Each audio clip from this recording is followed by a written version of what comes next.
Assalamualaikum and a very good day. So today I would like to share the suggested solution common test April 2018 question 2 MFRS 138 intangible assets. Question 2a, state any two items that can be classified as an intangible assets for companies. You may suggest patent, copyrights, trademarks, licenses, or franchises. Next, on 1st January 2015, Giga Berhad succeeded to acquire a license from the local authority to operate a recreational club exclusively for women in the town of Ipoh. The license is worth Rm 400,000 with a finite useful life of 5 years. Giga Berhad was the sole operator of the recreational club. 2 years later, due to the high demand for such club, the local authority had given licenses to other operators. AJ at 31st December 2017, the present value of expected future cash flows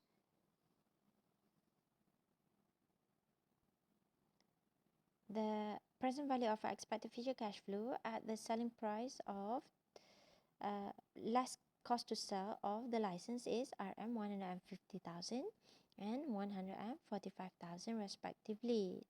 The present value of expected cash flow is 150,000 and the selling price less cost to sell is 145,000. So explain the accounting treatment for the license for the year ended 31st December 2015 for the whole year, right, for this year. Up until this year, 2015 only, okay. So the license is recognized as an IA as it meets the recognition criteria of an IA. So the first point is about the recognition or the classification. Then you give the reason. So what are the reasons? Because it meets the recognition criteria. You may state the recognition criteria which identifiability, control, and future economic benefits. Right?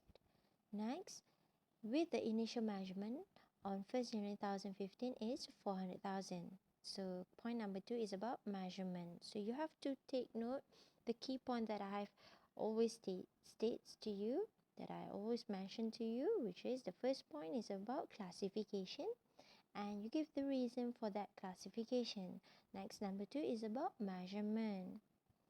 Next, since it has a finite useful life, therefore the license has to be amortized at Rm 80,000. So what happened to this amortization expense? It will be expense off to SOPL. Next point could be the carrying amount at the end of the year, which is Rm 320,000. So next, compute the impairment loss, if any, for the license for the year ended 31st December 2017. How do you know you have an impairment loss? Because the question stated just now that 2 years later, due to the high demand for such club, the local authority had given the license to other operators, right? So give you the present value of future expected cash flow, which is the value in use, and the fair value less cost to sell of 145,000. So you have to find the carrying amount of the of the license 2 years after 2015, or else you start from 400,000, okay, 400,000, which is the cost, the initial cost, right,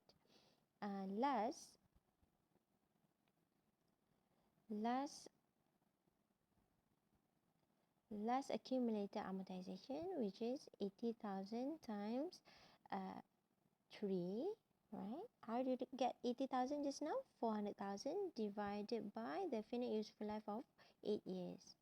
So 3 years starting from 2015, 2016, and then end of 2017. So 3 years, okay?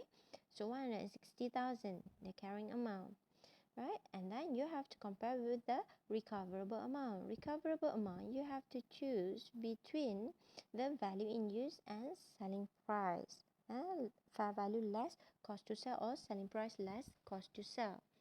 So between these two figures, you will choose value in use as your recoverable amount. Okay, so compare carrying amount with the recoverable amount, you will get an impairment loss of 10,000.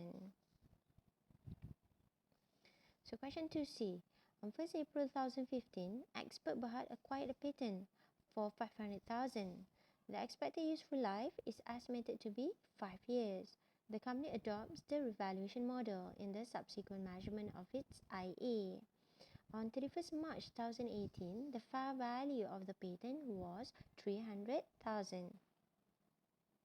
Right, so that will be a revaluation. Okay. So prepare the journal entries to record the transaction for the year ended 31st March 2016. So the first journal entries is about the acquisition of the patent. So debit patent, credit cash or accounts payable 500,000 because you acquired the patent for 500,000, right?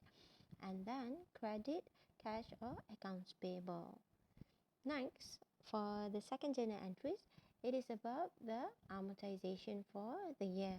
So debit SOPL amortization, the cost of 500,000 divided by the useful life of 5 years. So 100,000. Debit SOPL amortization, credit accumulated amortization. Next, prepare the extract of SOPL and SOFP as at 31st March 2018. Show your workings. Right, as for the SOFP, the intangible asset, you have the patent of 300,000 and then you have the asset revaluation reserves. Wait, I will show you the working. Okay. Next, SOPL, the amortization of 100,000. So let's look at the working. The cost just now is 500,000. Accumulated amortization provided is 100,000 times 3 years, right?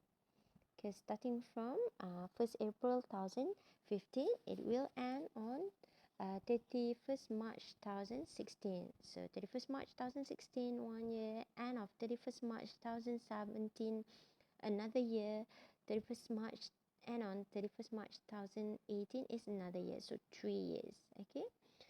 So you will get the carrying value of 200,000. So that 200,000 compare with the fair value given on 31st March 2018, which is 300,000. You will get surplus on revaluation.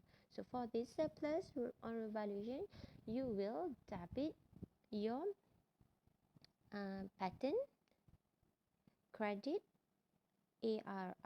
So that's why ARR appear in your statement of financial position under equity. Alright.